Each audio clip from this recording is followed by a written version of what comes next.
الحمد لله نحمده ونستعينه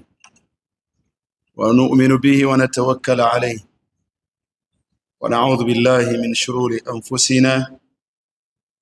وسيئات أعمالنا من يهده الله فلا مضل له ومن يضلل فلا هادي له أشهد أن لا إله إلا الله ولي الصالحين وأشهد أن محمدا عبده ورسوله صلى الله عليه وعلى آله وصحابته وعلى التابعين لهم بإحسان إلى يوم الدين جعلني الله وإياكم من الذين يتبعونهم بإحسان. أيها الإخوة والأخوات أوصي نفسي وأوصيكم بتقوى الله عز وجل وراقبوه مراقبة من يعلم أنه يسمع ويرى وتزودوا من دنياكم لآخرتكم واعلموا أن خير الزاد التقوى. يقول نبينا محمد صلى الله عليه وسلم اتق الله حيثما كنت واتبع السيئات الحسنة تمحها وخالق الناس بخلق حسن. ثم أما بعد فإن أصدق الحديث كتاب الله وخير الهدي هدي محمد صلى الله عليه وسلم وشر الأمور محدثاتها وكل محدثة بدعة وكل بدعة ضلالة.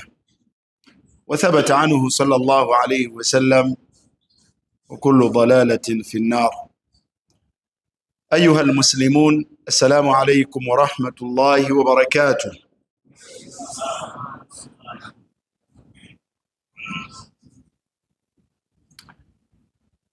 nkulembeze okutenda ku Allah subhanahu wa ta'ala n'okumusaba ebyengera bye n'emirembe gye olubeerera ku mubaka we Muhammad sallallahu alayhi wa sallam n'okubajjukiza wamu n'okubakubiriza buli omu agezeeko okubeera nga atya Allah subhanahu wa ta'ala. Allah kyatulagira n'omubaka we sallallahu alayhi wa sallama kyatulagira era n'atukubiriza nakyo era nga kyekirimu obulungi obudde gye tuli ku nsi yaffe ne ku nkomerero yaffe. Ala falnattaqillah, tutya Allah subhanahu wa ta'ala. Nasalu Allah alhuda, Allah tumusaba obulungamu,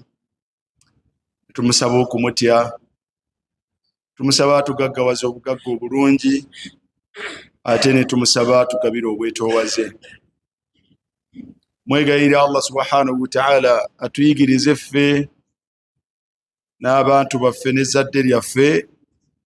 atuyigirize okumanya okutugasa, atugase n'ebyo by'aba atuyigiriza nabyo, atwongere okumanya n'okutegeera. Tumusaba Allah subhanahu wa ta'ala atulage nga amazima mu mbeera yaago nga mazima era atugabire okubeera nga tugeekwatako n'okugatambulirako. Musaba Allah subhanahu wa ta'ala atulage ebitali bituufu nga bitulagira mu bifaananyi byabyo nga si bituufu, era atuyambeko okubeera nga atusobozesa okubyesamba. Mwegayirira Allah subhanahu wa ta'ala aleme kubitufaananyiriza kubeera nga tufaanaganya amazima n'obubuze, kubanga tunabifaanaganya tujja kubula. Saba Allah subhanahu wa ta'ala atukuume era atunywereze ku bulungamu mpaka lwe tulimusisinkana. Olunaku olwaleero tuli mu mwezi ogwa Rajab ogulabika nga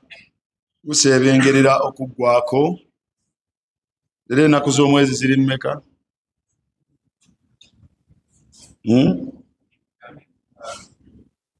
kati 26. Okay. Murajabu guno mwezi mu myezi gya Allah subhanahu wa ta'ala egy'emizizo. Tumusaba Allah subhanahu wa ta'ala atukuume mugyo, atugabire okukoleramu obulungi era atwesambye okukoleramu ebyo ebinaatukosa. Omwezi guno gwe gumu ku myezi egiyitiriramu nnyo ebintu ebizuule. Omwezi guno gwa Rajab gwe gumu ku myezi egyatiikiriramu ennyo ebintu ebizuule. Naye omubaka sallallahu alaihi wasallam yatukubiriza kubeera ku sunna, ku nkola ye era gye tuba tulondoola ekiseera wanaabeerera nga tali mu nsi. Mahma ba'uda zaman an zamanihi sallallahu alaihi wasallam, ekiseera ne bwe kinaabeera wala kitya n'ekiseera ky'omulembe gwe ng'akyali mulamu mu nsi muno, omubaka sallallahu alaihi wasallam yatugamba tufubenga nnyo okubeera nga tulondoola embeera gye yaliko salawatullahi wasalaamuhu alaihi, era n'atwekesa embeera yonna eneegunjibwa mu busiraamu nga tagireseemu. Kale nno omwezi guno gwe gumu ku ebyo ku myezi egyo egiyitiramu ebizuule ebingi mu byo mwe muli abantu okuyitiriza okugusiiba. Bakadde baffe baasiibanga mulamba ne bagenda ne kugujja oguyitibwa ogwa Shaabaani, nagwo ne basiiba mulamba, ne batuuka ne ku gwa Ramadaani nagwo ne basiiba mulamba, ne bagenda mu gwa Shawwaali ne basiiba mu sittati. Olwo ne bava mu by'okusiiba nga basiibye ennaku zaabwe, emyezi gyabwe 3 egijjudde, ne bongerako n'ennaku zaabwe 6, era ng'ekyo bakikola wakati mu kulunkanira obulungi, naye tekyali kituufu. Tekyali kituufu. Omwezi guno gwa Rajabu tegusiibibwa okuggyako ensiibo ezirimu eza sunna ng'olw'Emmande n'Olwokuna, ennaku enjeru, byebyokka ebiri mu mwezi guno ebikkirizibwa okusiibwa, y'enkola y'omubaka sallallahu alaihi wasallam gye tutalinaako kubuusabuusa. Wa sunnati al-khulafaa'i ar-rashidin, enkola yaabo abaamuddira mu buvunaanyizibwa Abubakari wa Umar wa Uthmani wa Ali teyabamenya, naye abamanyi babeegattako nti bw'oba oyogera ku khulafaa'uhu ar-rashidun oba otegeeza Abubakari wa Umar wa Uthmani wa Ali. Naye Umar ibn al-Khattab radiyallahu anhu kana yadribu akuffa al-mutarajjibin. Umar ibn al-Khattab yakubanga engalo z'omuntu gwe yasanganga ng'asiibye mu Rajab, ensiibo eyo ey'ekyeyonoonere, ng'amukuba engalo amuga nti lya, wagaananga okulya nga kuba engalo mpaka lw'okwata emmere n'ogikola otya, paka lw'okwata emmere n'ogirya. Umar ibn al-Khattab radiyallahu anhu kana yadribu akuffa al-mutarajjibin hatta yada'uha fi at-ta'am. Umar ibn al-Khattab yabakubanga ne kibooko bwe yasanganga ng'asiiba ebyo ebitaliiko buki, ebitaliiko mitwe na magulu. Era mu nsiibo ezo mwe muli okusiiba omusana gw'ekiro ekya 27. omusana ogw'ekiro ekyabirimu mmeka ekyabirimu omusanvu basula ahlul bidai basula mu mizikiti nga basoma ebyafaayo by'okulinnyisibwa kw'omubaka sallallahu alayhi wasallama mu ggulu n'okutambuzibwako okuva e Makka okugenda e Baitul Maqdis mpaka ne bamunyinyisa mu ggulu n'okukomawo kwe basula basoma ebyafaayo ebyo n'okusaalira nabbi sallallahu alayhi wasallam enkeera ne bakeera nga basiibye ne bafumba ebijjulo ne basiibulukuka mwana wattu bwe batyo bwe bakola enkola eyo nga ndi mu pulayimale nagirabako kubanga nasomera awo ku muzikiti gw'abazukuuli e Kawempe ate wewamu ku nkola eyo we yalinga ekolebwa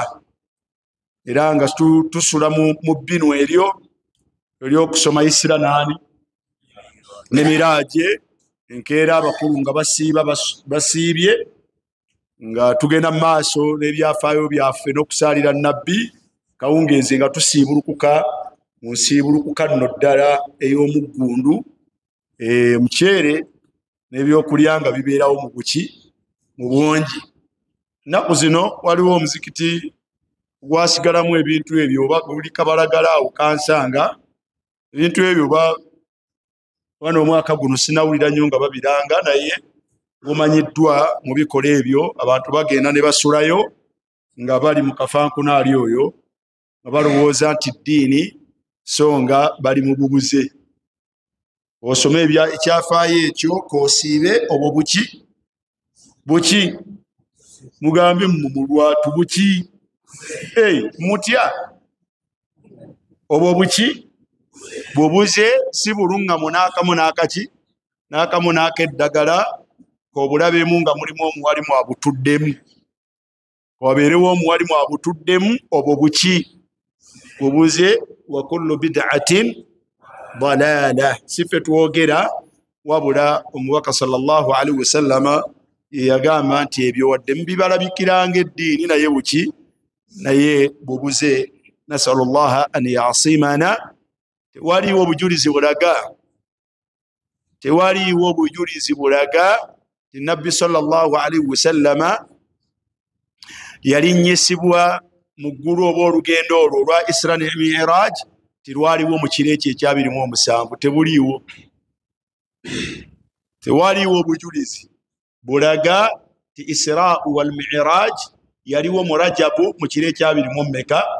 mu kiro ekyabirimu omusanvu wabula bigambo ebitaliiko mutwe n'amagulu. Thaniyan okulinnyisibwa kw'omubaka sallallahu alaihi wasallama n'okutambuzibwa kwe okuva e Makka okugenda e Baitul Maqdis n'okuva e Baitul Maqdis okulinnyisibwa mu ggulu kigambo kyafaayo kituufu nti kyaliwo kyakola kitya kyaliwo era ekikakasa obutuufu bwakyo ye suratul Isra entandikwa yaayo nga Allah akikakasaawo subhana alladhi asra bi'abdihi laylan min almasjid alharam ila almasjid alaqsa alladhi barakna hawlahu paka gyekoma aya eyo ekakasa nti ekyafaayo ekyo kyaliwo tegerekese bulungi. Ekyokusatu n'obutuufu bw'okubaawo kwakyo tewaliiwo bukakafu bulambika kyaliwo ddi si ku kino ekyabirimu omusanvu si ku kiro kirala kyonna ekyogerebwa si ku kino ekiro ekyabirimu omusanvu mu Rajab ate si kiro kirala kyonna tewaliiwo amanyi alina bukakafu busobola kulambikira nti ekyafaayo ekyo kyaliwo olunaku bwe ruti mu mwezi bwe guti tewaliiyo akimanyi. Tegerekese bulungi. Ekisembayo barakallahu fiikum n'okubeerawo kwakyo n'obukakafu bwakyo tewaliiwo ibaada yakakatawo lwa lugendo olwo. Tewaliiwo ibaada kusinza kwonna kweyawulidde ibaada eyo la tewaliwo kusinza kwonna kweyawulidde nti kwakatawo olw'okutambula kw'omubaka okwo nga bwe yatambula ati musiibe nga bwe yatambula musome nnyo Qur'ani nga bwe yatambula mutendereze nnyo Allah nga bwe yatambula muliise nnyo emmere nga bwe yatambula tewaliwo ibaada yakakatawo lwa lugendo olwo kale nno tewaliwo kusinza kwonna kweyawulidde kiyitibwa al isra'u wa maadha wal mi'raj ngambye tewaliwo ibaada yonna yeyawulidde kutambula kwa mubaka sallallahu alaihi wasallama kugenda mu ggulu mu ngeri efaanagana bwetyo tegerekese bulungi ayagala okumanya ebyo byonna ogenda mu kitabo bakiyita al a'yadu wa atharuha fi hayati almuslimin al a'yadu wa atharuha fi hayati almuslimin ekyo mumanya ayitibwa as-Suhaimi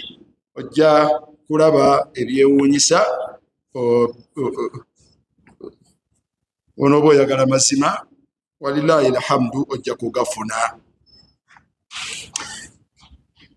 ebyo nga tubimaliriza tuddayo okutunuulira asbaabu attakhallusi min ad-dunya asbaabu attakhallusi min ad-dunya ensonga ng'omuntu bw'abanga azeekutteko asobola okuwona okukubibwa ekigwo n'okutwalibwa n'okuwangulibwa edduniya tegerekese bulungi twalaba ensonga 18 mu nsonga omwo mulimu ensonga egamba at-ta'assi bin-nabiyyi sallallahu alayhi wasallam okukozesa omubaka sallallahu alayhi wasallama fi zuhdihi wa i'radihi ani ad-dunya omubaka sallallahu alayhi wasallam yawewula atya era n'atatwalizibwa atya n'edduniya eno era n'akomekkereza ng'agiwangudde nga temukubye eki nga temukubye kigwo amakubo ge yakwata naawe bw'onooba ogakutte bw'onoobanga naawe ofaanaganye ng'omubaka sallallahu alaihi wasallam naawe oba oli awo ojja kukola otya ojja kugiwona at-ta'assi bin-nabiyyi sallallahu alaihi wasallam wa i'radihi an ad-dunya wa rafduhu lah kubeera nti nabbi sallallahu alaihi wasallama nsi bw'atyo yagigaana n'abeera nga teyamukuba kigwo nga teweerabidde nti ekyo kye kirimu ku ebyo ebikutuusa kubeera nti Allah subhanahu wa ta'ala akwagala mbaka sallallahu alaihi wasallam sahabiyo yamubuuza nti ntuuka ntya kukwagalibwa kwa Allah subhanahu wa ta'ala yamugamba nti izhad fi dunya yuhibbuka Allah izhad fi dunya yuhibbuka Allah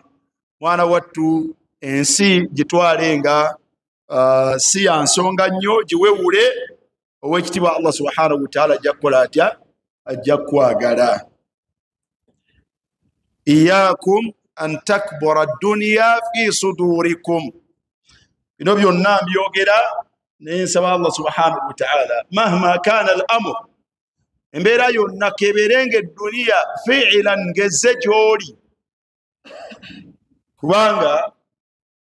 Allah subhanahu wa ta'ala asobola okuleetera edduniya n'agireeta ate eno mwana wattu byewuunyisa engeri Allah subhanahu wa ta'ala gye yalagamu edduniya bw'ejja eri omuntu waliyo we yagamba nti waman kanati al-akhira hammuhu omuntu bw'abeera nga alulunkanira nkomerero naam omuntu yenna buli bw'abeera nga byakola alulunkanira kufuna nkomerero nnungi naam Allah subhanahu wa ta'ala ataakomekkereza wa atatuhu ad-dunya wa hiya raghima wa atatuhu ad-dunya wa hiya raghima edduniya esobola okujjira nga ate efukamidde n'okufukamira ng'ejja Allah n'agireta naye nga sibyokolotya sibyoliko walaqad ra'ayna kathira munanga abantu bangi tubalabyenga duniya si nsonga nnyo gye bali naye ati Allah subhanahu wa ta'ala n'agikola atya n'agireta gye bali sawaun eduniya Allah subhanahu wa ta'ala agirese gyoli oba tagirese agikummye iyakum an takbara dunya fi nufusikum wewalenga eduniya okugifuula ennene n'okugejjera mu mutima gwo hatta inna ba'd al-ulama abamu ku bamanyi balaga nti iyaka an tudkhila ad-dunya fi qalbik ad-dunya laysa laha mahallun fi qalbi al-mu'min ad-dunya tayina kifo mutima tokkirizanga ad-dunya kupenetratinga netuuka mu mutima gwo ad-dunya ebeera wa ad-dunya ij'al ad-dunya fi yadika ad-dunya gireke ebeere mu mukono ki ebeere mu mikono gyo tekusoobako negende kuyingira mu mutima kasite kusoobako nekuyingira mu mutima ng'egejja kasite kusoobako nekuyingira mu mutima ng'ekoleeta ng'egejja naye duniya ebeera mu ki duniya ebeera mu ngalo omutima gubeera mu akhira omutima guteekwa kubeera mu akhira tokkiriza duniya kuyingira mu ki kuyingira mu mutima eduniya gireke mu ngalo esobole n'okwanguyira ogikolako ekyo ekikugasa kuyo okugigaba min asbaabi takallus minha infaquhu fi sabili wa wujuhi alkhair eduniya bagigaba ate gyokoma ogigaba gyekoma okola kutya ate ngejja duniya ebeera mu ngalo bwebeera mu ngalo ate gikola eki gezaako okwemanyiza ogigaba nkugamba sojja gigaba ate nga ye bwekoleeta nga bwagikola ata ate bwagireka mu ngalo nga naawe tomanyina kumanya tegerekese bulungi kale nno eduniya omubaka sallallahu alaihi wasallama ogwana okuyiga kuye osobole okubeera nga omugoberera ku mbeera yaayo tunuulira hadithi zino twasomako ezimu omulundi ogwayita zaali ntonotono naye hadith emu ya Anas bin Malik radiyallahu anhu hadith ya Anas bin Malik radiyallahu anhu qal Anas yagamba ono Anas yali muweereza wa mubaka sallallahu alaihi wasallam Anas yali ani yali wa muweereza wa mubaka Muhammadin sallallahu alaihi wasallam bamuleetewo mubaka sallallahu alaihi wasallam nga mulenzi muto mama we n'amusaba akkirize abeere omuweereza we era omubaka sallallahu alaihi wasallam n'akkiriza okuva ku olwo omubaka n'awangaala ne Anasi yabeeranga naye ng'ali awaka e Madiina n'abeeranga naye nga ali mu lugendo kyova olabanga muyitirivu wa kunyumya bigambo okuva kwani okuva ku mubaka Muhammad sallallahu alaihi wasallam Anas agamba qala rasulullah sallallahu alaihi wasallam mbaka wa Allah okusasa n'emirembe gibeere ku ye yagamba lastu min ad-dunya wa laysat minni inni bu'ithtu was-sa'ati nastabiqu mbaka yagamba sallallahu alaihi wasallam lastu min ad-dunya lastu min madha lastu min ad-dunya wa laysat minni nze siri kitundu ku nsi siri kitundu sina kakwate kuki ensi si kitundu ku nze lastu min ad-dunya nze siri wansi nga bonoganga nze nno wano wendi lastu min ad-dunya nze siri waki siri wansi walaysat minni ne dunia yenyini nayo teninaako muki teninaako mugabo nayo si kitundu kunze nze siri kitundu kunsi nensi si kitundu kwani kwegamba tetwalinaako kinene ebintu bibiri ono mbaka wa Allah eno ki tukyuseemu ku ddyo ono mbaka wa Allah eno yeki eno yensi ombaka yagamba nti nze lastu min ad-dunya simanyi Luganda lwangu kyenyinza kukiteekamu omuntu nakitegeera agisiraagi lastu min ad-dunya nze sirina nnyo kakwate naki nansi walaysat minni nensi eno nze Muhammad teninaako nnyo kati teninaako nnyo kakwate kabwanangu ate awo baba berinako empalana akabanengu baba berinako ki baba berinako naye lastu min ad-dunya walaysat minni aga nti inni nze nno bu'ithtu was-sa'a nastabiqu nze Allah subhanahu wa ta'ala yantuma nga nvuganya na nkomerero Allah yantuma twajja babiri nga tuvuganya ani asookayo munne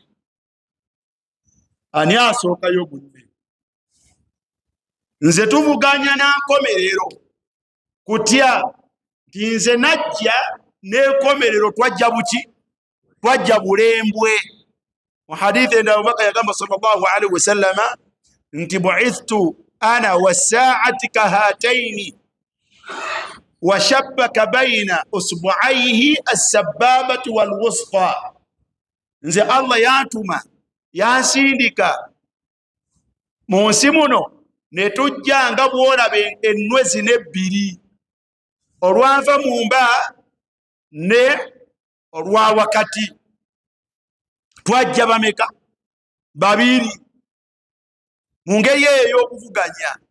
nze bwenvaabo bwenti ekiddirira kuba kuyimirirawo kwa nkomerero kati omubaka sallallahu alaihi wasallam alamatun min alamati as-sa'a kabonero mbonero obulabika nti enkomerero ekoze etya enkomerero esemberedde okubeera nti eyimirirawo kati omubaka sallallahu alaihi wasallam gati nze bwetyo bwefaanagana ensi tetwerinaako nze naye okuli omu munne kakwate eri ku byayo nange ndi ku byani nange ndi ku byange era kyova omusanga salawatullahi wasalamuhu alaihi nga akulambikira nakugamba nti maali mu hadithi endala eya Abdullah ibn Mas'ud hadithi ya Abdullah ibn Mas'ud radiyallahu anhu eri haditho jagisanga mu silsilatul ahadithi sahiha bobo jagadde gendo kikebereko mu silsilatul ahadithi as-sahiha enamba yaye eri 10275 hadithi chovola banga hadithi ya Abdullah ibn Mas'ud radiyallahu anhu قال يا قامت نام رسول الله صلى الله عليه وسلم على حصير نام رسول الله صلى الله عليه وسلم على حصير ومبقى صلى الله عليه وسلم يبقى كمكيكا مبقى صلى الله عليه وسلم يبقى كمكيكا فقام أجن أستكوا وقد أثر في جنبه أجن أستكوا ومكيكا gulese obuwufu ku mubiri gwe oba ku ttama lye oba ku sayidi ye kati engoye omubaka sallallahu alaihi wasallam n'abantu b'omulembe gozi bayambalanga ennyo bayambalanga lidaakun wa izaaru beesibanga nnyo enkutu ne beesuulira ne waggulu eki essuuka kati bw'oba weebase kati ekiri nnyo practical ku bantu abagenze mu hijja abambala hirami abasajja osobola okubeera nga weebase ogalamidde awantu ogenda okuvaawo nga kuno kwonna webadde weebase kusaze kubanga kyangu nnyo okubeera nga omubiri gwo gubadde ne direct contact n'ekintu ky'obadde okoze otya kyobadde weebaseeko. Kati omubaka sallallahu alaihi wasallama yagalamirira ne yeebaka, agenda okusitukawo nga Saidi kwabadde yeebakidde, abadde yeebase ku mukeeka, omukeeka gune kuleko obuwufu ku Saidi gyabadde yeebakiddeko. Kyebava bamugamba faqulna ya rasulallah, ne bamugamba nti owange omubaka wa Allah, law ittakhadhna laka witaa, law ittakhadhna laka witaa. فقلنا يا رسول الله لو اتخذنا لك وطاء. Owange omubaka wa Allah, olaba otya singa tukufuniddeyo oba akafaliso oba akatto osobola okubeera nga bwoba owummuddeko weebaka abantu abakola watya awagondako ebyo ebitawo ebitutawaanya. Faqal, omubaka kyava abagamba sallallahu alaihi wasallama, مالي مالي ومال الدنيا، مالي ومال الدنيا.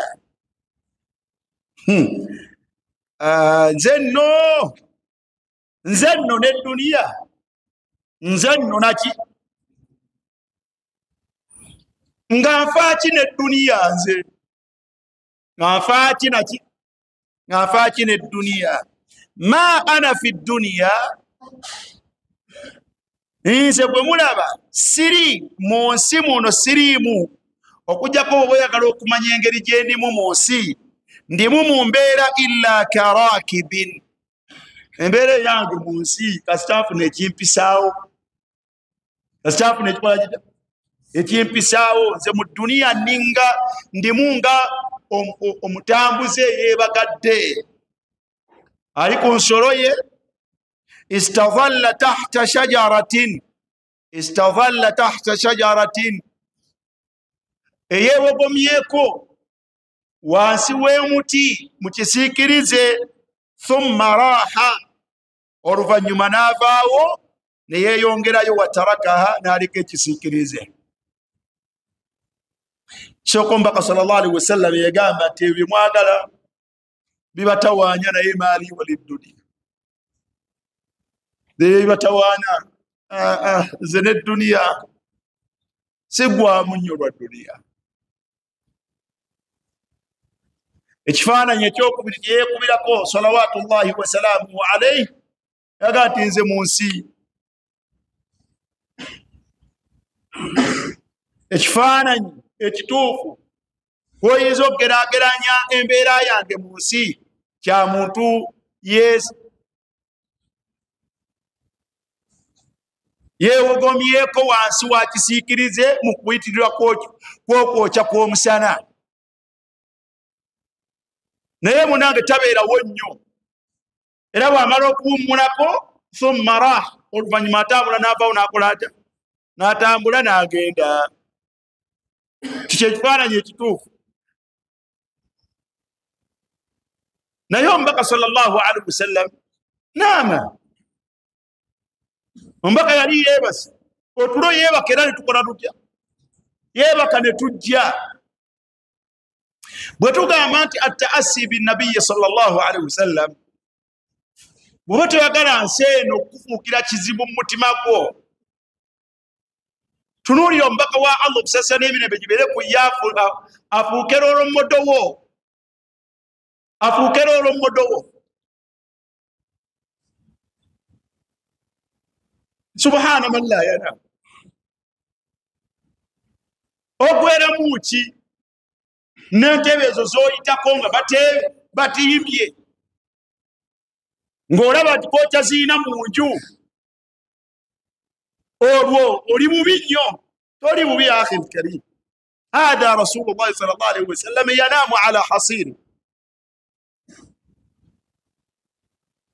Ebyo ebitanda bye muyitako ne mbiraba lw'ennaku zino babitimba ku makubo, obeera okiramuzaako nga kya millions za ssente. Yatu naalak, ekigambo kyaffe kigamba nti in hasalta alaiha, ebyo Allah bw'abanga akusaasidde n'obaako nekyofunye biwasailin nama kuba agali mashru'a amatufu fabiha wa ni'ma okifunye mu halal Allah akikuletedde masha Allah Allah yubarik laka fihi Allah akikuteremu ki akikuteremu omukisa nebo obanga tonna kifuna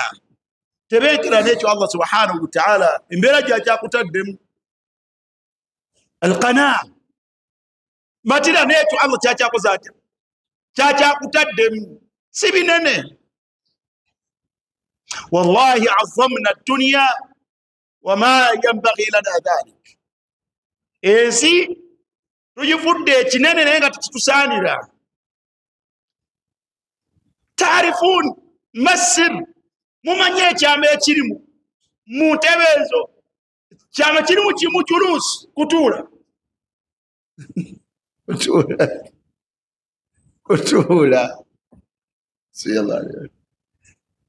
okutuula kwe kukufuukidde ekizibu la hawla wala quwwata illa billah kyekisuka kwekyo akhbiruni billah kyekisuka kutuula na wallahi fas'al bihi khabira fas'al bihi khabira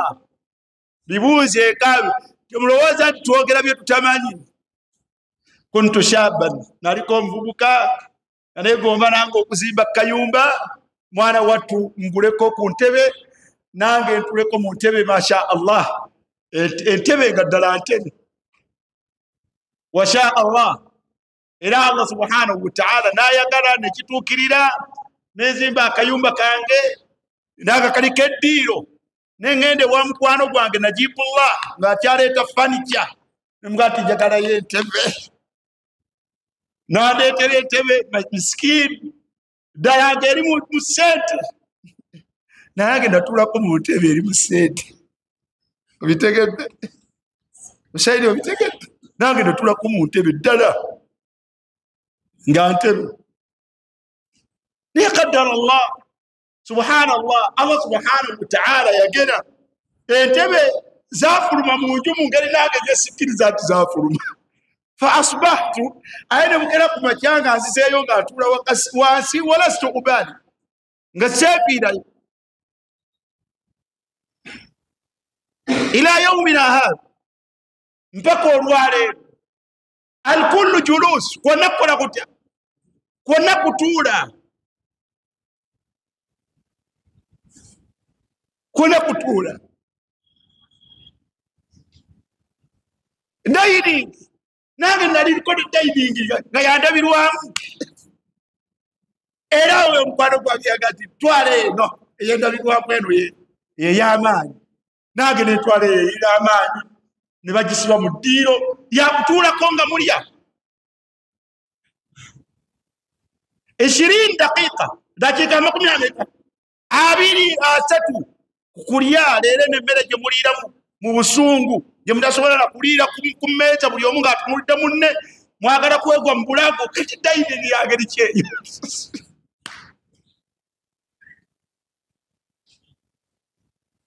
la hawla wala quwwata illa billah ekyewuunyisa bw'ogenda okubirabanga bigenze byonoona bikabigenda bikaddiwa nogaga kati kino kyali kimmaliramu ki Allahu almusta'an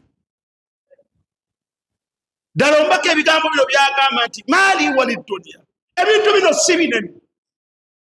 sidiqan bino ebintu si biki bino ebintu si binene هذا من أثاث بيت رسول الله صلى الله عليه وسلم ونبويوغرا كو أمبكا بيالينا موجوية بيالينا بفارق نبيتيا صلوات الله وسلامه عليه رأيت الأسرة الله أكبر نربا أقول اليابان كبسولا إلا نانغا نيبا كوكو كتانا كين سوبيراتي ومكو يعني يبا سيكو كتانا مع تغير ومرور الأيام إنكم وستعمل سبحان الله صدقوني ogera kumachanga toyagala kweba kukitanda ndoyagala kweba kawazi bateke kataka ke kawazi awo neba kawo ngebirembe byonna giri wasi wa kweba kukutaka لا حول ولا قوة. هذه حقيقة. buuza abantu abeesimbu ababirina omusanga akireseewo wali nga yeebase wansi wakaluba mpaka abantu bagenze babuuza abantu kati ebifaliso ebyo si birungi ate byebyobulabe kati emifaliso gibaleeta giringanga lubaawo webakakulina obeera nga webasooka kuki nasalullah alafola ogwo gwe guli herefe tulinganga bebakakumba era bakakasa nti egyo ebifaliso gyammwe egyo gye mwebakako egyo si bituufu. Nawe tulo awali herese kwebaka wakaluba akati bino lwaki binene bino omuntu abifunye mu halali barakallahu fik nebo iba tebize mu halali kyolina bil halali mu butono bwakyo n'obunyomofu bwakyo tebeekera n'ekyo mali wali dunia toyina gyo bitwala ya akhi sidiqan toyina gyo bikolota toyina gyo bitwala mpaka yagamba sallallahu alaihi wasallam mali wa mali dunia ma ana fi dunya illa karakibin استظل تحت شجرة ثم راح وتركها. حديثين وجاجي سانغانغا عمر بن الخطاب رضي الله عنه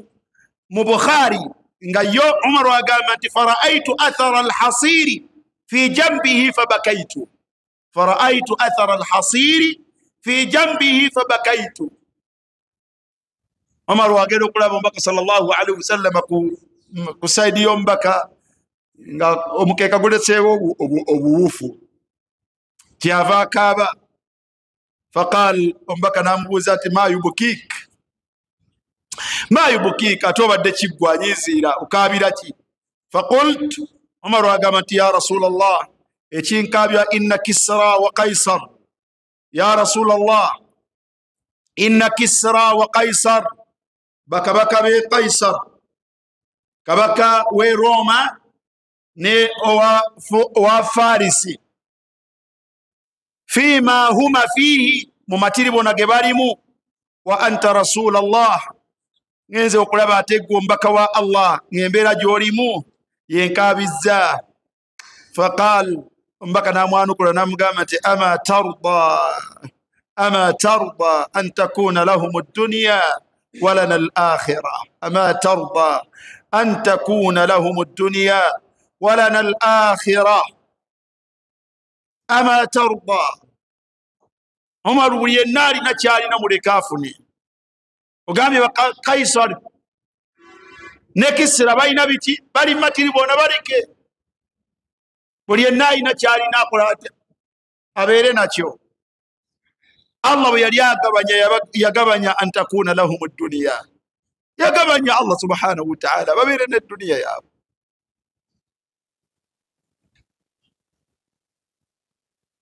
أتف يا رسول الله ولنا الآخرة نفع الله سبحانه وتعالى أجدت وين كوميريرو بيونا بيتوي قوم لهم فيها ما يشاءون ولدينا مزيد لهم فيها ما يشاءون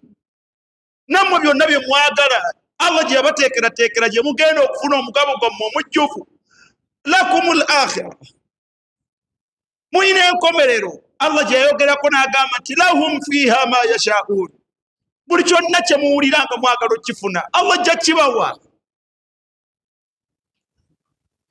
abawe on top of your satisfaction nga mukkuse musiimye Allah abongere nga mukkuse n'okukkuta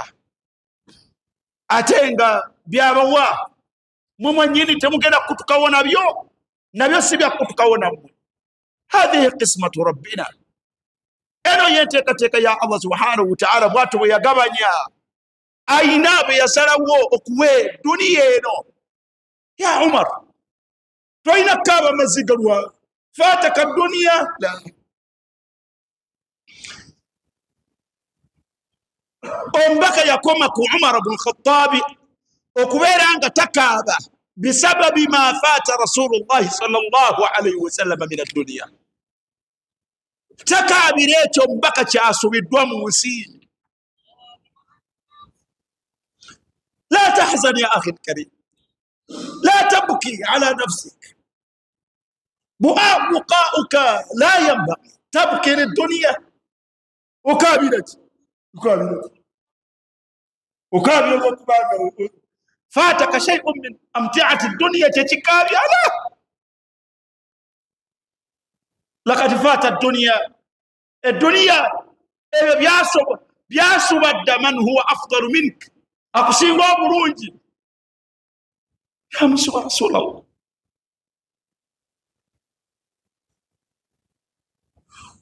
omukyala agwana okubeera nga Umar, omukyala w'omuntu yenna ali mu maka g'omusiraamu yenna, omufuna mpola. Tokaaba olw'ebyo ebibasomye mu duniya. Kukaabira ki olwokuba temulina ntebe? Ekikaabya lwakuba temulina. Wallahi ladhi la ilaha ghayru, nalabako amaka g'omusiraamu marungi, yasima amazzi gali mu kikomera kyabwe, naye nga amaka gajula kufa. Omanye ekigatta ya akhi al-karim. Songa yali emu ngendo mubuuza, batudde mu maaso gange, mubadde ki? Omukazi mu byaleeta ensonga yagati ono emyaka giweze 5 yagaana okusika amazzi okugatambuza gayingire mu nju, gagende mu kinaabiro ky'omu nju, nga songa bweru buli kaseera, nange enkoyo kasonga.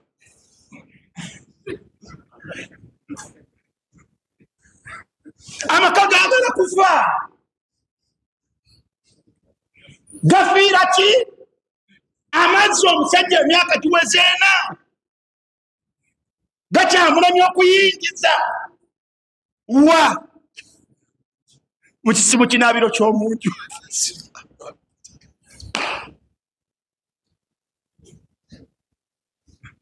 Wallahi ebyo bye mbagamba haqqun. Allah ajulire nga ndi ku mimbali y'omubaka kuno. Tagakima ku luzzi, la gali mu kikomera kyabwe, baagasima mwegali, naye okufuluma ebweru n'akola atya? N'asena n'aleeta mu nju. Yakikoowa era amakawulire agala gavaamu. Kasike mu maaso kayeyongereyo, ennaku emususeeko, ensi emusubire, tasumululaga n'agayiika. Haqqan fi'lan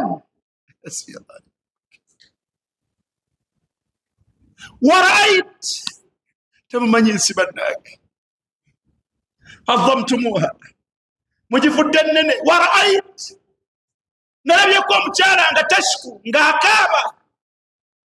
aina amaka mazwe gali Allah bawaqutu yow ezadi Allah ali bawadde indahum bainaka watukabi nebso baina ne wallahi genda kwemutta omusajja tanamutwalako out. Kale yani tuteke Dar es Salaam awo kale nange netegeera nti musajja kyakoledde natantwala ko wadde Dar es Salaam. Kale atwaleke Dubai oba omutima gunakka. Ya nas دنياكم عظمتموها.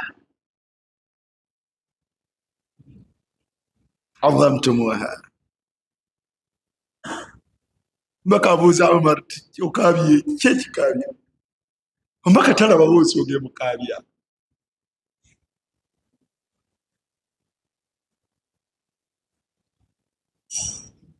Eyo mbaka araba nti engabanya ya Allah yeyaki yeyebeeyi era bwe yagimulaga omubaka sallallahu alaihi wasallam Umar ibn Khattab byokaba nabikola atya nabivaako. Gwe wennyini gwe omusajja ekyo onokitegeera ekyo gwe onokitegeera gwe taata Bilal. bwe munaaba mukitegedde mu abasajja babakazi bwe mulina mu maka banabitegeera bino bantu abakazi bwe mulina mu maka banabitegeera si kaddiini si kaddiini naye naffe twagala okubaako tetuganye kwagala naye bwenaabanga Allah subhanahu wa ta'ala gikuleetedde mu makuba amatuufu fabiha wa ni'ma bw'aba akireese fabiha wa ni'ma naye bwekiba tekizze embeera gy'olimu kakkana n'eruwa kakkana n'eyo leka kulaga nti olina ekinene kikola kitya leka kulaga nti olina ekinene ekikusubye oli obwongo tebukyategeera ntuulidde wansi emyaka kati 7 ennyumba eyaffe yalema okuyingiramu akatebe tulinamu buno buku Johnson oba obutebe buno Katonda ali omuntu ali buwona buli lwenkatuulamu nempulira ennaku ngenzita eyaki nnaku yaki ekugigijja nnaku yaki ekugigijja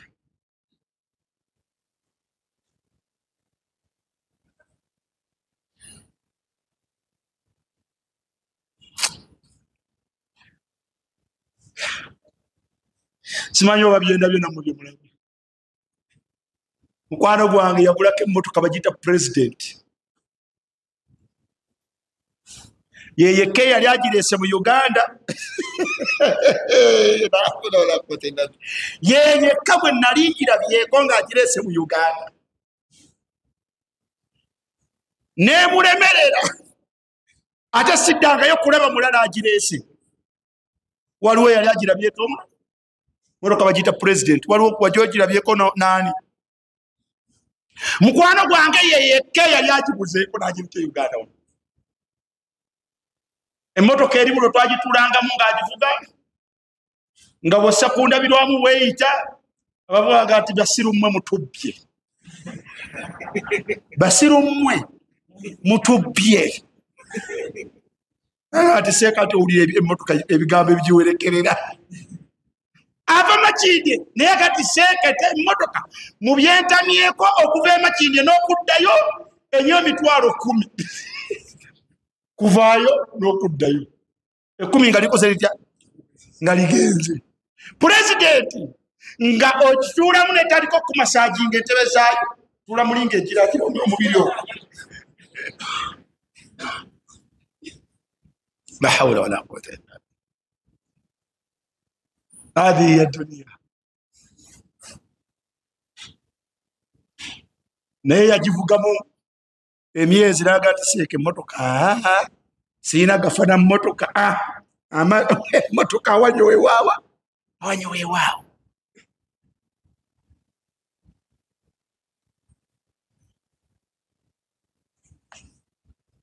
amaata Allah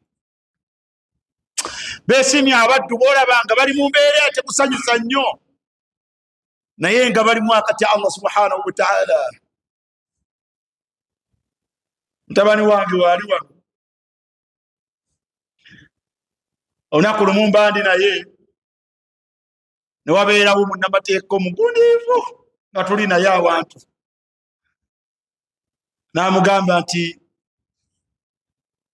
mwanattu ensi tambula mu ntambula entuufu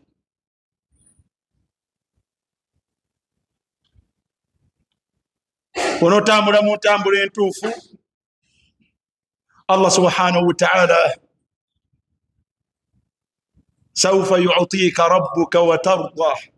Allah jakuwa tosiime omujjukidde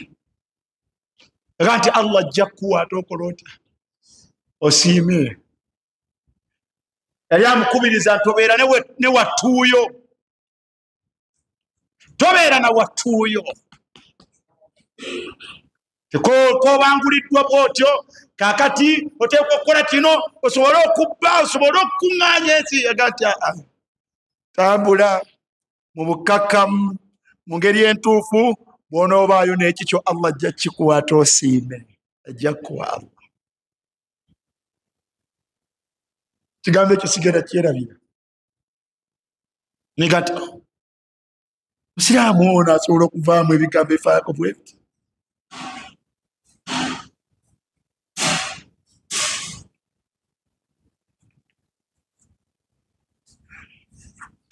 أيها المسلمون حديث يا أبي سعيد الخدري abadde sinayagala kubeera nga njituukako.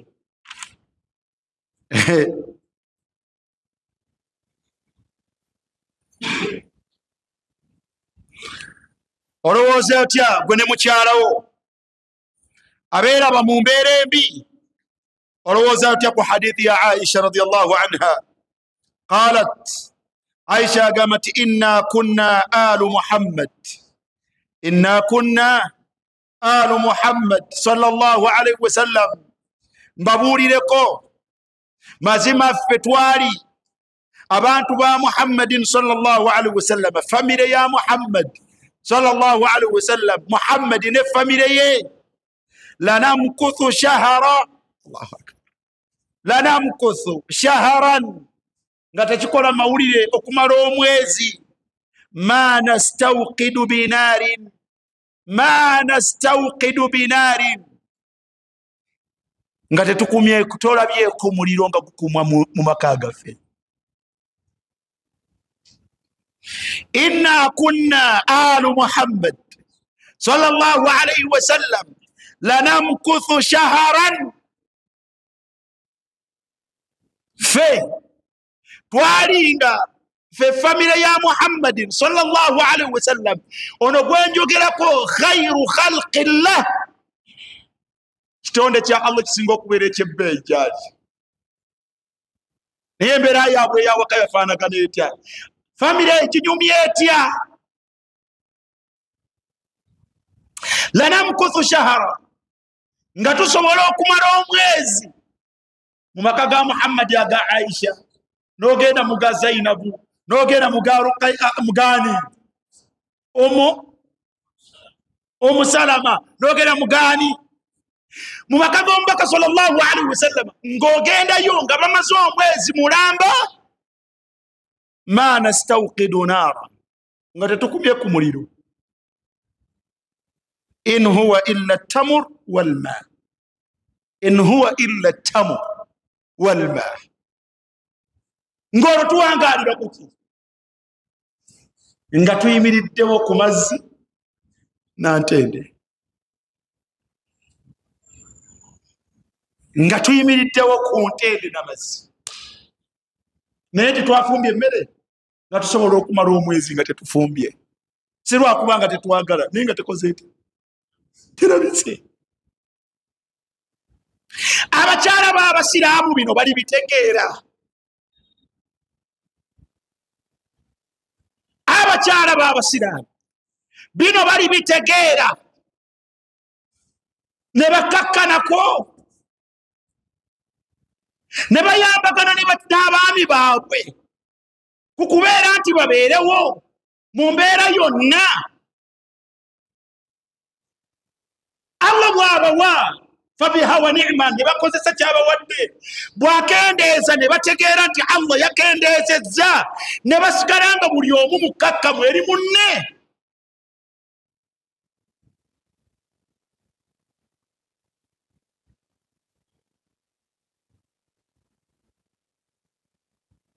Presi yagala okutta omusiraamu olw'okuba yakomyewo nga tafunye zantya presi ejjula okumutta.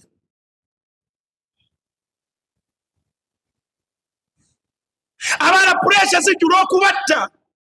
ng'abazibataddeko bantu baabwe bawaka olw'okuba abadde abuwa emitwalo 2 naye kati akotta omutwalo gw'abawadde.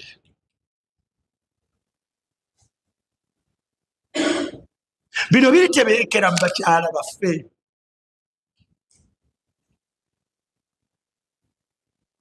Allah subhanahu wa ta'ala yaqbid wa yabsut. Olumu Allah subhanahu wa ta'ala gasiyamu ate olulala Allah nakola atya afuuza. Malakum lwaki ebyokulya nsonga nnyo, lwaki ebyokulya nsonga nnyo.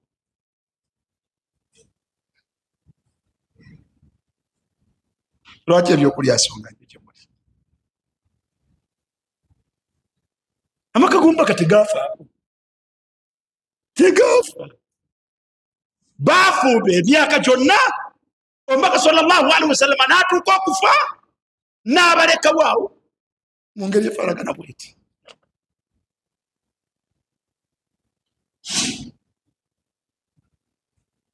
التأسي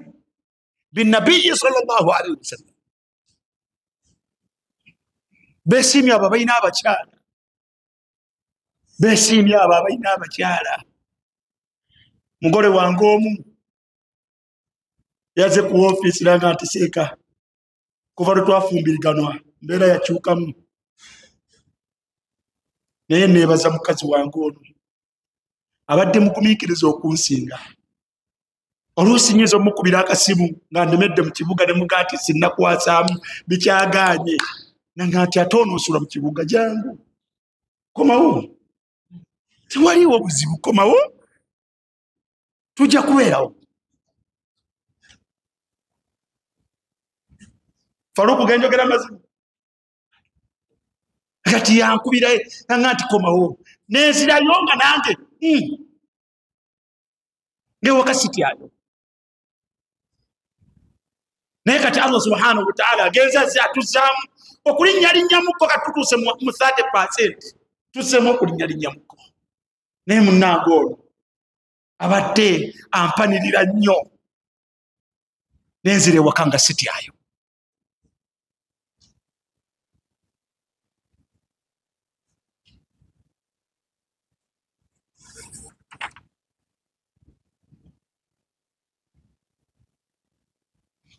حديث أبي سعيد الخدري أبو سعيد الخدري رضي الله عنه أقامت أن رسول الله صلى الله عليه وسلم جلس على المنبر ومبقى الله كساساني من بجبيرك ويياتورا وكتوتي كنو وربي أما كابو مبقى صلى الله عليه وسلم قال محصير قال ممكيكا ويبقى كيف نتأسى به تفنا موتكم بقى صلى الله عليه وسلم أثاث البيت أبيت اليوم جوبو ويبانك الله بريسي من طرق حلال نبي بد مكوا متوفو فبها ونعمة. قل من حرم زينة الله التي أخرج لعباده والطيبات من الرزق تري يا ينزقوا كقامت بالحرام يبيكوا ونبي الله يبي وابدو ويبانك بيزي في الحلال فبها ونعمة ويقسنا بيو تولا منتبه ويبقى كبير بوكروتي بويا قالا نيم تبين نجا تويسارم تبين نجا تقولي تويسارم سانغا muvubuka jine emyaka jine jitudde maaso gange nga yeyesere bayagala kwekuba kumutwe kumuti kiki tanafuna ntebe emyaka gyo gibeera n'entebe naawe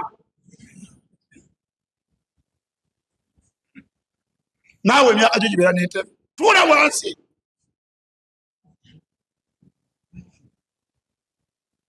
olwokuba yakaguladiweetinga emyaka kati giweze 3 myaka 3 nafuna diguli sinafuna ntebe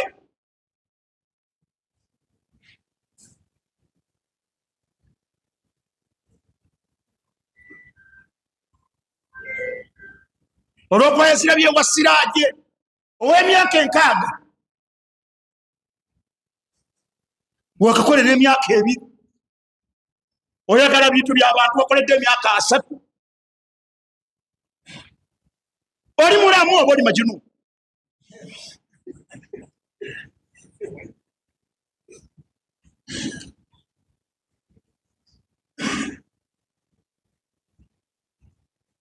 kandi osanga ate omuwala eyamufumbiddwa nga zaada kutiinu balla nga ettaka yalyongedde muki yalyongedde mu mazzi lifuuse kadongo byatabukidde ddala gwasaba ne ku mulimu gyakola tannamanyibwa nti naye ali awo musomesa wa nsonga ne gye yasoma okukola obwalooya bakyagezesa mugezese bakyatuma mutume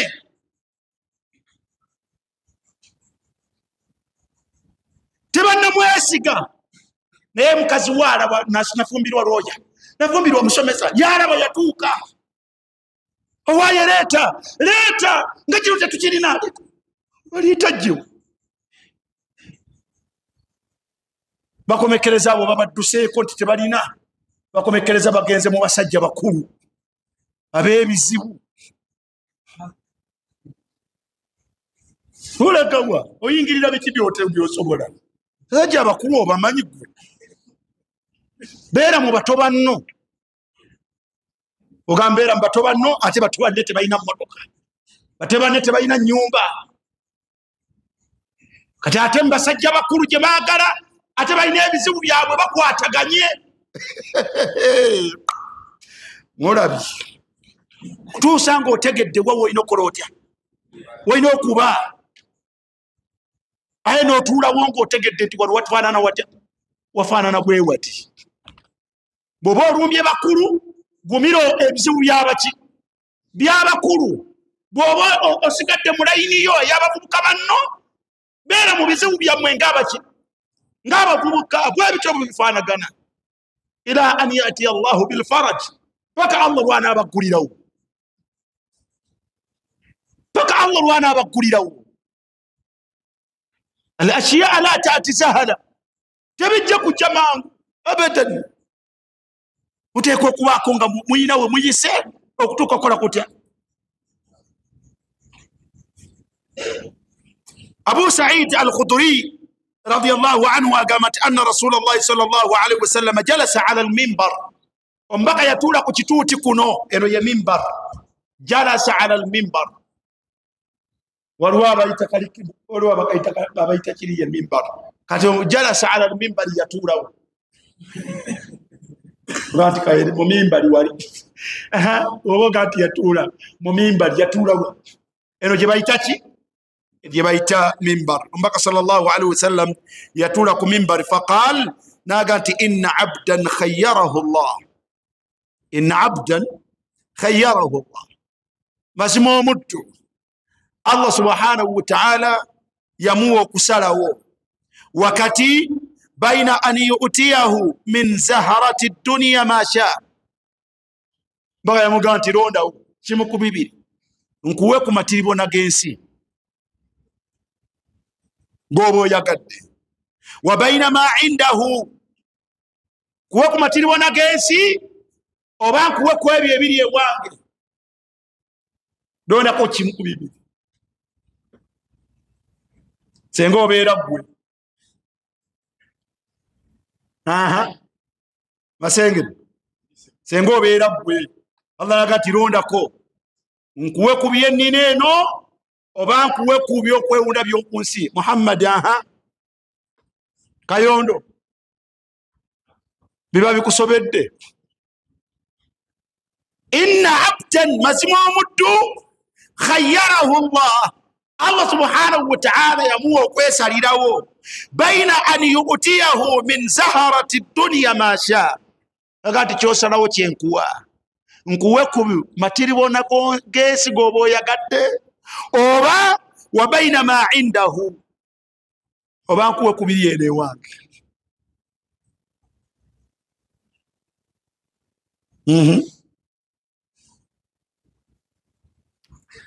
ومبقى يقام صلى الله عليه وسلم فاختار ما عنده ومتوان قالت يا الله وانجي باكو ابي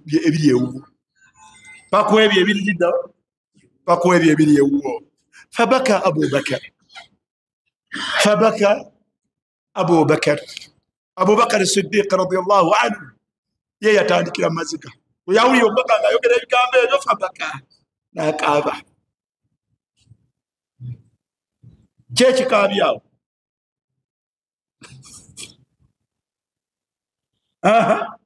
kizingiza kyekikaabyawo ombaka agambye sallallahu alaihi wasallam ti omuddu Allah yamusuwa alondewo ku kimu ku bibiri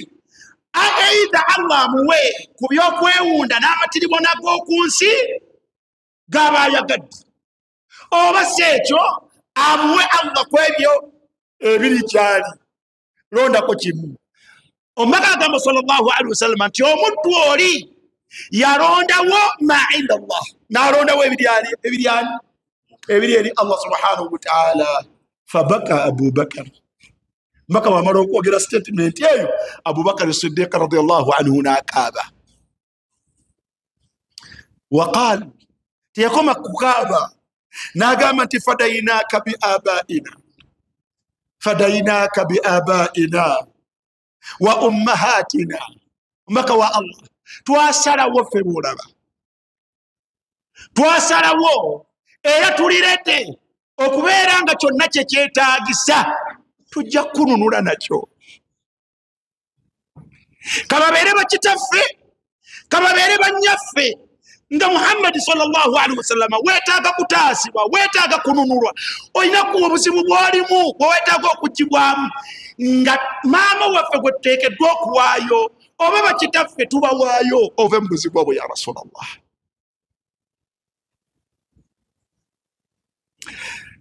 Banne ba Abubakar bagamba nti faajabna lahu. Abu Said agamba netumwetwe twewunye ebigambo. Abubakar omubaka ayogedde birala, ate Abubakar yali maziga ayongerezaako kulanya na kwogera. Waqala an-nas, abantu kyebava bagamba nti unduru ila hadha sheikh, mutunulire eri omusajja mukulu ono, mumutunulire Bakari. Unduru ila hadha sheikh. Abubakar n'omubaka sallallahu alaihi wasallam bali fi sinni mutaqariba, bali basemberegana mu myaka. Kati Abubakar yali akuze, Abubakar yali asinga ku omubaka sallallahu alaihi wasallam, balina difference ya myaka emeka? Myaka 2. Kati banne bagati mutunulire omusajja mukulu ono. Yukhbiru Rasulullah sallallahu alaihi wasallam, ombaka atubulira ana abdin kumuddu khayyarahu Allah gwe yawa okusalawo baina an yu'tiyahu min zaharati dunya wa baina ma indahu, wakati wokubeera nti Allah amuwe ku matirimu n'agensi gaba ayagadde, oba si ekyo asalewo Allah amuwe ku ebyo ebiri gyali. Wa huwa yaqulu, naye ate wulira omubaka Abubakar byamuddamu, amuddamu nti fadainaka bi abaina wa ummahatina. Wulira omubaka Abubakar bwayanukula omubaka wa Allah. فكان رسول الله صلى الله عليه وسلم تغير شقاب أبو بكر، فكان رسول الله صلى الله عليه وسلم هو المخير. أبو بكر يتجدد نغاتي ومدنهم ويوغيرا كونا يوغيرا ويوغيرا مونغيرو يوغيرا كو يينيني. الله يموى يينيني وبقى صلى الله عليه وسلم نعم قالت Muhammad salawo kubimeka kubibiri. Bwoba oyagala matiribona gansi nkole ntya? Nkuwe oba sekyo nkuwe akhire ni ennungi. Fakana Rasulullah sallallahu alaihi wasallam huwa al-mukhayyar. Omubaka sallallahu alaihi wasallam yoyo eyaweebwa okusalawo okwo, okulondawo okwo. وكان أبو بكر هو أعلمنا به، وكان أبو بكر الصديق هو أعلمنا به. أبو بكر الصديق يساني وانغا يجات سينغو كمان يبي مقواتكو كتبوا يا يوغيرا أبو بكر يوغونغو وامو ومانغو نتي وناتجيزا يه، وناتجيزا أتجيزا. وقال رسول الله صلى الله عليه وسلم وليدا أمبكا شافا غامبا كونكوميرو يا بيونا شافاقاتي إن من أمن الناس علي في صحبته. الله أكبر. إن من أمن الناس علي في صحبته مبانتو أبسينغا okubeeranga bwe mbeera webali mbeera amin, mbeera seefu mu buli nsonga yonna. Buli kyonna kyemba neetaaga tasobola kyesigaliza nga nina obuki, nga nina obwetaavu. Inna min amanni nnas alayya fi suhbatihi, nga bwe mba ndi naye si kye kyokka wa maalihi ne muki ne mu ssente ye. Abantu asinga okungasa ne ssente ye Abubakar yo bwe mbeera wali Abubakar nga andi nange basiina nsonga. Ate Abubakar bwe mba nga andi naye nga alinamu akasente, eyo ssente ya Abubakar eba yange, weba ssente ya Abubakar eba yange. Wa fi'lan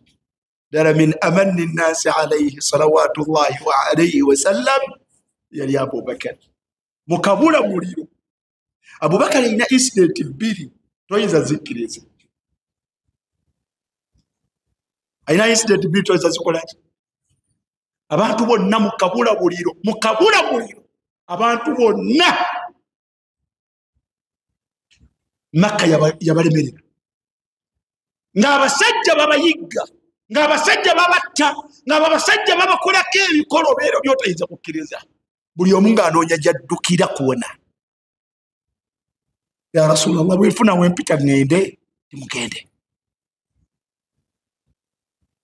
Naye Abubakar yajja ew'omubaka sallallahu alaihi wasallam n'amugamba nti ya Rasulallah, embeera ng'ekalubyemu ŋŋende. N'amugamba nti bwe kunaaba kugenda mala kubeera nga nange nkola ntya nga nange ŋŋenda. Naye bw'olaba sinnagenda tosigala wano. Bw'olaba sinnagenda nga ndi Makka tosigala wano.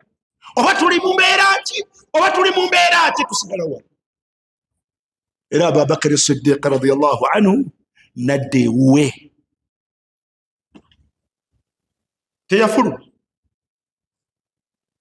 teyafuluma, yasigala n'omubaka sallallahu alaihi wasallam.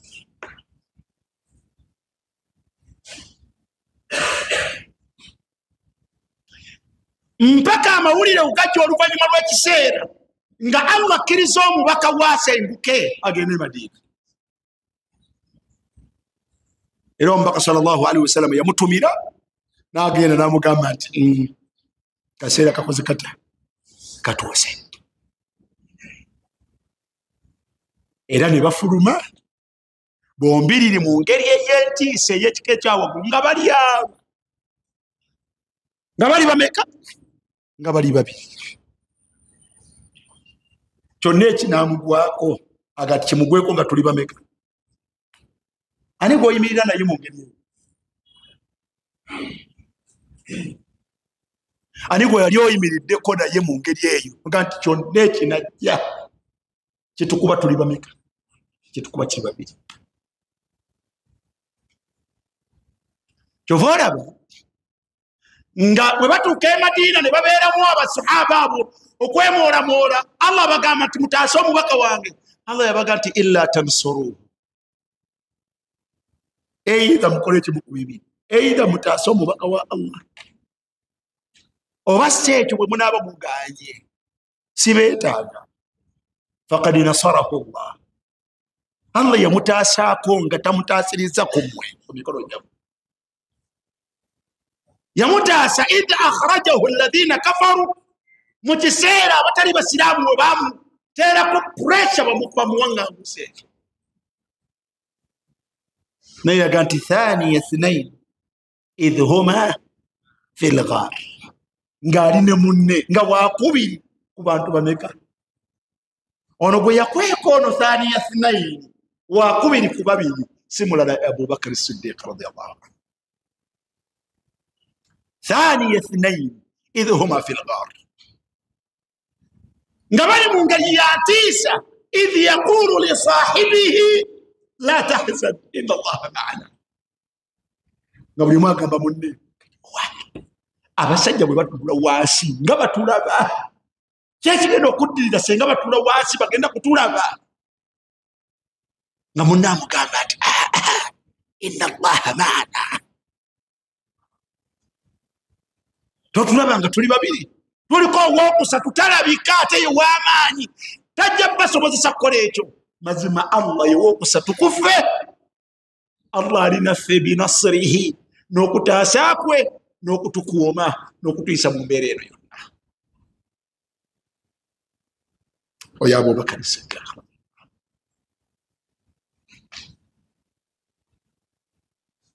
embeera y'obulamu bwe salawatullahi wasalaamuhu alaihi omubaka bamukubako ne bakuba Abubakar abali Makka.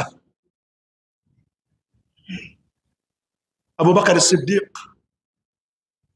nga bwagira n'azirikako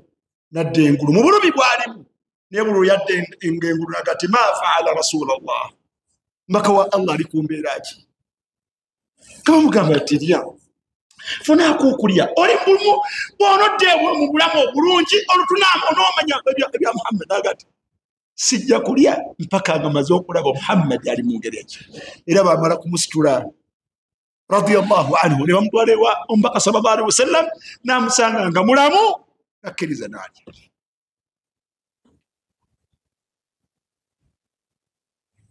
inna min amanni nnaasi alayya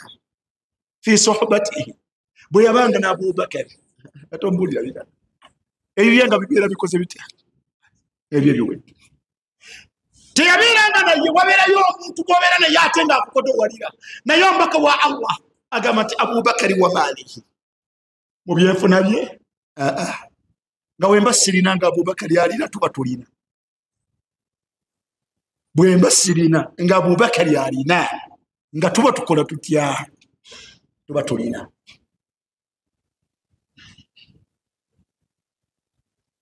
Ani alina omukyalo nga bw'aba talina nga mukyalo walina mu akasente nga aba alina ani nga bw'aba talina nga mukyala walina mu akasente nga aba alina.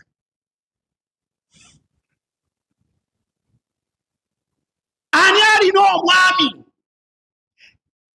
nga mukyala we nga talina sente ng'omwami walina mu akasente ng'omukyala agamba nti nina sente nga ye talina mukyala we talina naye omwami we nga tatamutaana ng'alinamu k'alinamu akasente nga ye aba alina.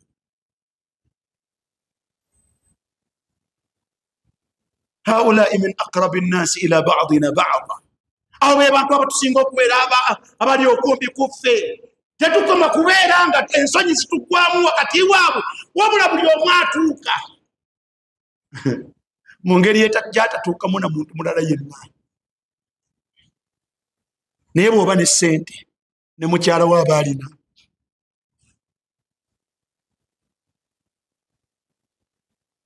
mwana ki nga bw'aba alina ssente muzadde waaba alina nga bw'aba talina muzadde talina ssente naye omwana we kaalina ssente muzadde agamba nti nze kasita saali mwabeera nga mweziri ebyange sirina nsonga. muzadde kimummwe ng'abaana b'abato abatalina bwasirizi abateesobola nga gwe bw'oba ne ssente bo baba bulina man minna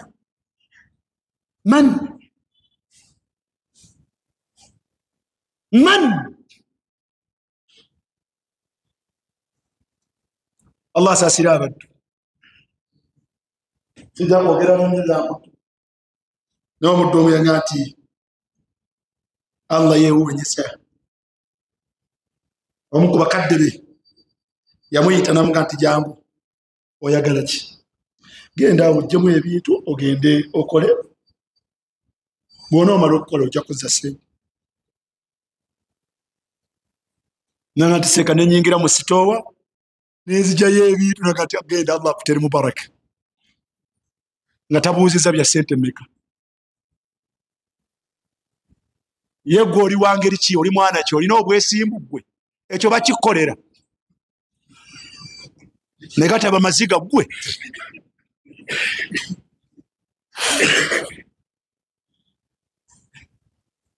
abo bwe batyo bafaanagana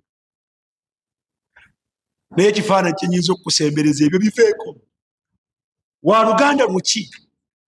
nga bw'aba talina nga gw'olina ng'abeera n'obuweeweevu.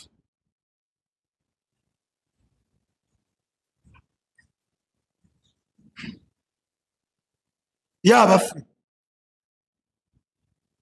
ono teyali wa luganda lwe teyali iki ekifaananyi kyoyinza okusembereza ekitone ennyo kya muwalimu we olina muwali mu kiggwe nga bw'atalina kakulina kasita obeera waali ensonga ze zibeera ziwedde olina muwali muki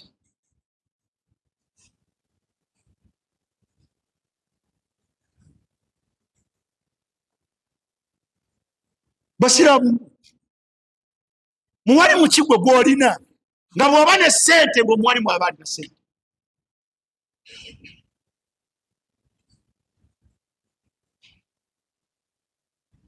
muwali muki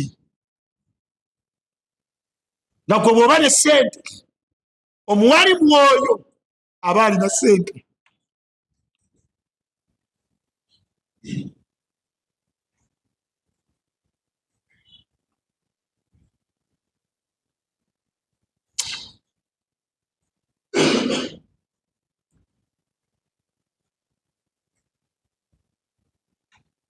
ozi mwakoowa mbaka sallallahu alaihi wasallam kyavaaga nti walau kuntu muttakhidhan khalila singa nali bwakufuula nange nga nzikirizibwa okufunayo nfanfeero min ummati mu kibiina kyange latakhadtu ababakarin nange nandyefunidde nandegambye nti nange owange yani nange owange ya abubakar kyava agamba لا يبقين في المسجد خوخة لا يبقين في مسجد خوخة bazimbanga omuzikiti gwe Madina baali baguzimba nga bagutemako emiryango nga amayumba gakwatagana ku muki omuzikiti nga buli omu alina omulyango ogumuyingiza mu muzikiti ku lunaku olwo mbaka kyava agamba nti la yabqayanna fi lmasjidi khawkha kumuzikiti tegusigalawo tewasigala omulyango gwonna ng'omuntu alina omulyango oguyingira mu muzikiti guli illa khawkhati abubakar okujjako omulyango gwa abubakar